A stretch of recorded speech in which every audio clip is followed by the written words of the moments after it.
देखिए Darboux theorem क्या पूछा है आपको।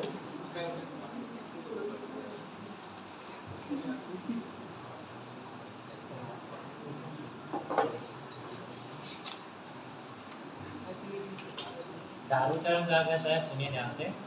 एक function f(x) is differentiable on a closed interval a। पहला स्टेटमेंट क्या है कि फंक्शन जो है अवकलनीय कहाँ पर वो वहाँ पर दोनों में, किसमें, रोले में और लैग्रांज में। जो डिफरेंशिएबिलिटी या अवकलनीयता चेक कर रहे थे वो ओपन इंटरवल में।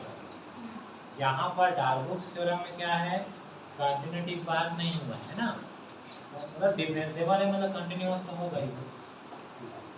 स्टेटमेंट क्या बोला है कि फंक्शन जो है क्लोज्ड इंटरवल में क्या है, डिफरेंशिएबल। क्या है, हाँ डिफरेंशिएबल है ना, अवकलनीय। और क्लोज इंटरवल मतलब ए बी टाइप का होगा इंटरवल। ए पे पर सॉरी एफ डैश ए और एफ डैश बी का साइन अपोजिट। साइन अपोजिट मतलब चिन्ह अलग अलग। देखिए डार्बोक्स थ्योरम में क्या बोला गया है ना, क्या बोला गया है कि पहला ए बी में, क्लोज इंटरवल ए बी में फंक्शन क्या है, नहीं डिफरेंशिएबल। तो डिफरेंशिएबल है मतलब कंटिन्यूअस तो होगा ही, होगा नहीं होगा। डिफरेंशिएबिलिटी को आप ऐसे याद रख सकते हैं, सी पहले आता है कि डी, सी ना, और उसके बाद क्या आता है डी। सी मतलब और डी मतलब। अब इसको ऐसे समझिए कि आप कॉलेज में आ गए, तो कॉलेज में बाद में आए हैं कि 12वीं में, 12वीं बाद में आए, कॉलेज में बाद में आए ना। तो कॉलेज में बाद में आए, इसका क्या मतलब है, आप पीछे वाले को सेटिस्फाई कर चुके हो 10वीं 11वीं 12वीं को वैसे। तो वैसे ही अगर आप डी में आ चुके हैं मतलब डिफरेंशिएबल में आ गए, मतलब कंफर्म है कि आप कंटिन्यूअस पहले से हो। आ रहा है समझ में, नहीं है ना।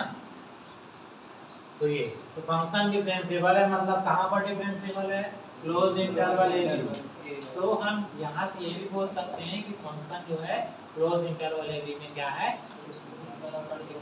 कंटिन्यूअस भी है। डिफरेंशिएबल दिया हुआ है तो कंटिन्यूअस है।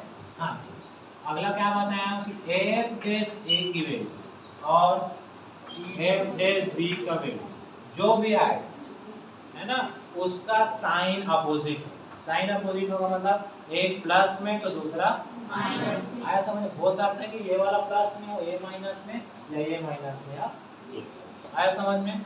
अच्छा इसमें क्या है, अगर दोनों का मल्टीप्लाई करें तो क्या आएगा, पॉजिटिव की निगेटिव आएगा ना। तो भाई दोनों का साइन क्या है, अपोजिट है, तो मल्टीप्लाई करने पर क्या आएगा, ऐसा भी दे सकते। एफ डैश ए का मल्टीप्लाई किसके साथ करेंगे तो जीरो से क्या आएगा, निगेटिव आएगा, मतलब जीरो से छोटा आएगा। कैसे, क्योंकि ये एक प्लस में और एक माइनस में, आंसर किस में आएगा, माइनस में, मतलब जीरो से छोटा है। आया समझ में। अगर ये कंडीशन होता है, कौन कौन सा कंडीशन डार्बो में, कि फंक्शन जो है कौन से इंटरवल में क्या है और है ना।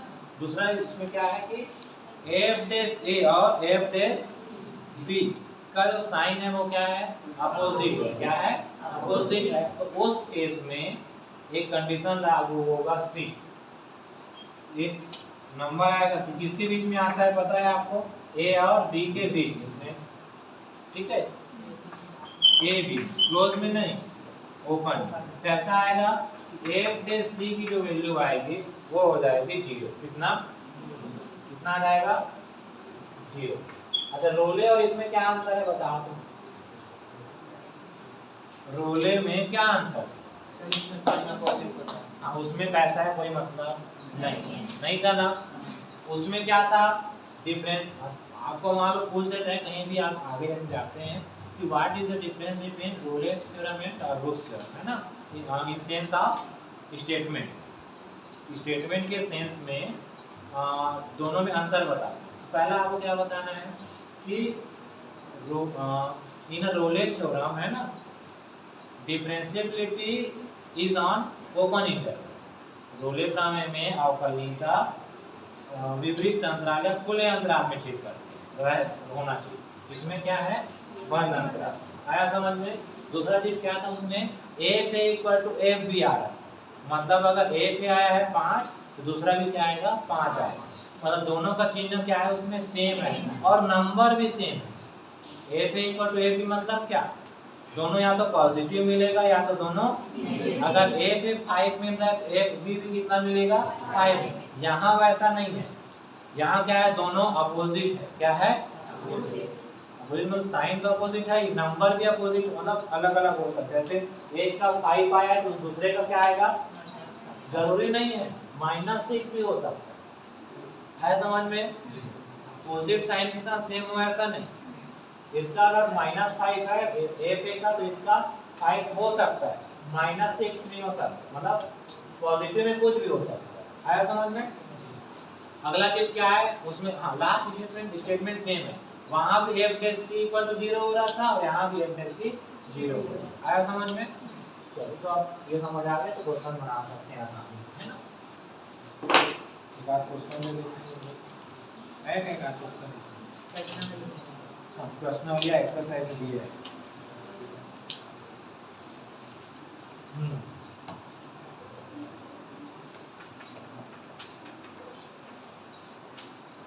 देखें क्या लिया है बताओ, उसका name x equal to 2x to the power 3 हां minus 15x square okay plus 36x plus 1 है ना, ये हो गया ना। नेक्स्ट हमको क्या करना है,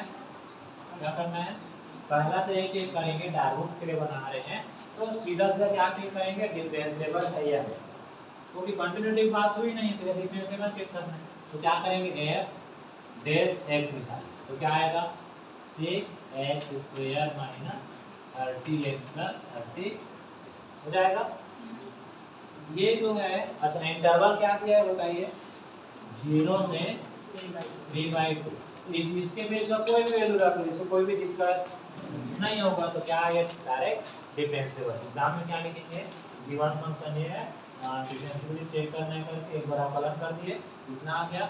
अवकलन करने के बाद आप क्या बताएंगे, ये जो मान, ये जो आंसर है f डैश x वो 0 से 3 के प्रत्येक मान के लिए क्या है, विद्यमान है। क्या है, विद्यमान, अतः क्या होगा, अवकलनीय होगा। क्या लिखेंगे, f डैश x है ना 0 से 3/2 के प्रत्येक मान के प्रत्येक, यहाँ पर क्लोज इंटरवल लिखना है ना, पहले ओपन लिख रहे हैं, प्रत्येक मान के लिए क्या है,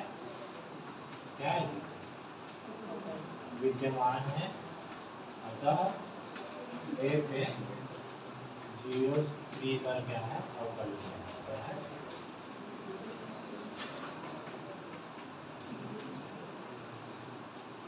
ठीक है, यहाँ तक 0 से 3 में क्या हो जाए, अवकलनीय हो जाए। नेक्स्ट क्या करना है आपको, क्या करना है, f डैश a निकालना है और f डैश b।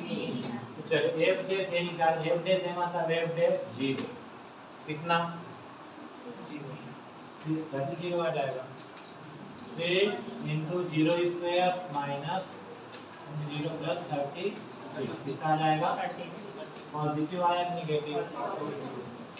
अब क्या निकालेंगे आप, f डैश 3/2 है ना, रख दीजिए 6 into 3/2 का स्क्वायर माइनस 30 into 3/2 सही है ना, प्लस किसमें रखना है, क्वेश्चन में नहीं रखना है ना। और वहाँ रोले में क्या था, f a equal to f b निकाल रहे, यहाँ पर f डैश a निकाल रहे और f डैश b निकाल, ये भी अंतर है। हाँ कितना आया बताओ, पॉजिटिव आया नेगेटिव, ये कितना मिलेगा 4 और ये वाला 9, तो 9 से 54, इसे पता है क्या, सॉल्व करो, इससे कितना आएगा,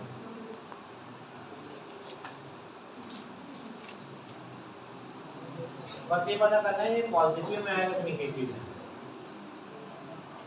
बताइए।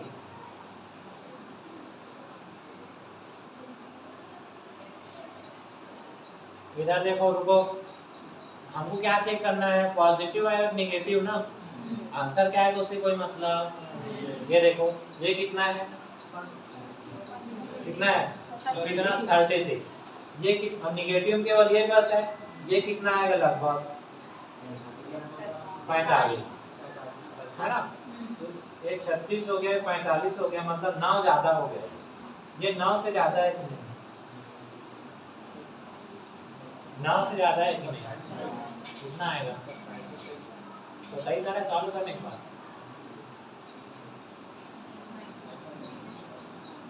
27/2, 27/2 मतलब 13.5, 13.5 ना।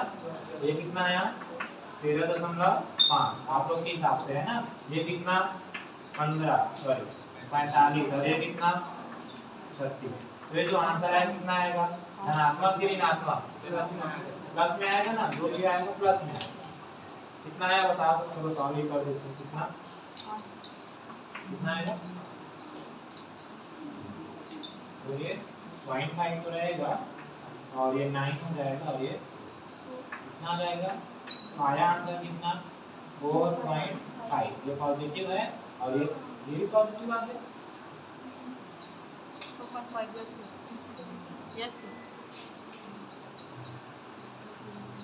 कैसे हो रहा है, 2x square minus 6x square minus 30x। ठीक है, फिर 0 में कितना मिला 30, इसमें रूट में तो क्या होना था, हाँ ऐसे दोनों पॉजिटिव आ गए इसमें।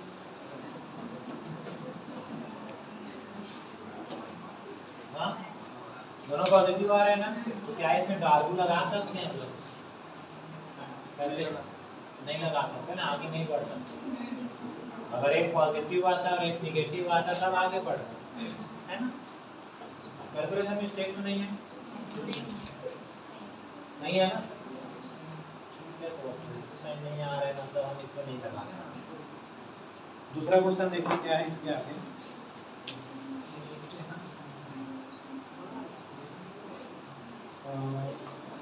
साइन एक्स वाला देखते हैं ना। साइन 0 में तो ये काम कर रहा है, इसमें मैं क्या आ रहा है ना। हो सकता है कि मेरे ख्याल से लग रहा है यहाँ पर ना, यहाँ पर माइनस अगर आएगा तो हो सकता है कि कहाँ होगा, नहीं इसमें भी नहीं होगा, इसको माइनस में होना पड़ेगा। पुराना बुक में देख लेना सही दिया होगा। तो एक नया क्वेश्चन ले लेते हैं, f(x =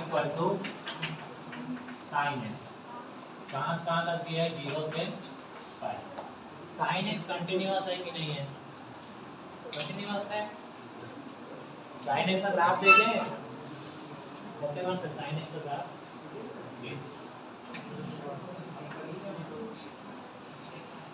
इधर भी आएगा है ना, ये 0 ये वाला पाई, ये वाला π/2, ये वाला dπ/2 और ये वाला है ना।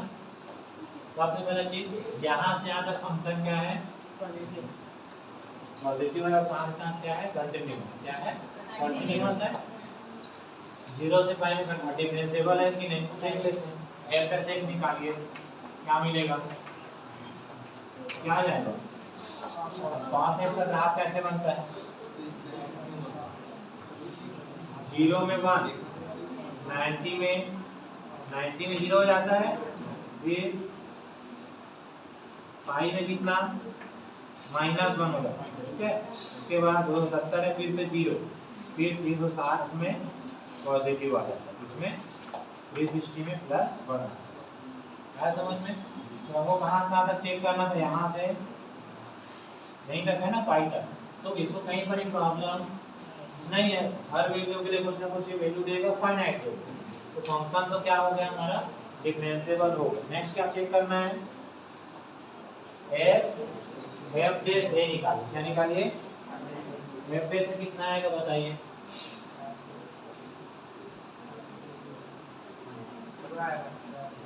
एफ डैश ए, जीरो कैसे आ जाएगा? एफ डैश ए मतलब एफ डैश जीरो मतलब cos जीरो, क्वेश्चन में नहीं रखना है, जो डिफरेंशिएशन किए उसमें रखना है ना। कितना आ जाएगा? 1। अब एफ डैश बी निकालिए, कितना? cos पाई, और cos पाई की वैल्यू कितना? माइनस, और cos 3 पाई का वैल्यू, cos 3 पाई का वैल्यू कितना?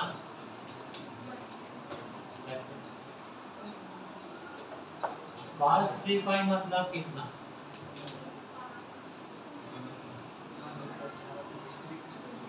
कैसे याद रखेंगे? साइन के साथ जब सुनेंगे है ना, साइन के साथ पाई आता है, क्या आता है? डिवाइड में अगर कुछ नहीं है तब की बात है ना। साइन 1 पाई 2 पाई 3 पाई 4 पाई 6 पाई, कितना भी पाई आ रहा है, इंटीजर हमेशा जीरो। किसमें? साइन, किसमें? कॉस के साथ क्या आएगा? या तो 1 आएगा या तो माइनस। मतलब अगर cos पाई, cos 2 पाई, cos 3 पाई ऐसे आगे बढ़ रहे हैं ना 1 2 3 में या माइनस में, तब भी तो क्या आएगा? हमेशा 1 आएगा या तो माइनस। 1 कब आएगा? जब इवन ले, इवन मतलब cos 4 पाई लिया, कितना पाई? 4, तो 4 इवन है तो 1। cos 3 पाई मतलब ऑड हो गया, तो ऑड मतलब साइन में हमेशा जीरो। अब तो ये क्या है? साइन में होता है, cos में होता है, उड़ाए जाते हैं, याद रखना। साइन में क्या होगा? हमेशा जीरो, सबको वैल्यू जीरो, सभी वैल्यू क्या हो जाएगा? सबको समझते हैं कि समझ? साइन में सभी वैल्यू जीरो होगा अगर पाई लिखा है तो, और cos में कट कट के 1 माइनस 1 1 माइनस, ठीक है। तो इसका क्या है? पाई मतलब cos 1 पाई क्या है, और 1 मतलब इवन की ऑड में क्या लिखा? दोनों अपोजिट है कि सेम है? अपोजिट साइन का है ना। तो अब क्या करेंगे हम लोग? F dash C equal to क्या ले लेंगे? जीरो। क्या ले लेंगे? क्या आ जाएगा? F dash C equal to लेंगे तो zero. F dash C equal to zero मतलब cos C equal to zero, और cos C equal to zero. cos में जीरो कब मिलता है? 90 में, और इसके बीच में है कि नहीं? एटलीस्ट ना 90 के बाद भी आगे कई जगह जीरो मिलेगा, लेकिन हमको कम से कम एक इसके बीच मिलना चाहिए। यहाँ पर क्या आ जाएगा? cos c equal to cos हम लोग क्या लिख सकते हैं? पाई बाई 2 लिख सकते हैं। c की वैल्यू कितना? पाई बाई 2, और पाई बाई 2 किस में बिलोंग कर रहा है? 0 से पाई में आ रहा है, इसलिए किसका सत्यापन हुआ? धातु प्रमेय का सत्यापन आया समझ में? तो नोट कर लीजिए इसको, प्रूफ वगैरह हम लोग नेक्स्ट क्लास में देखेंगे।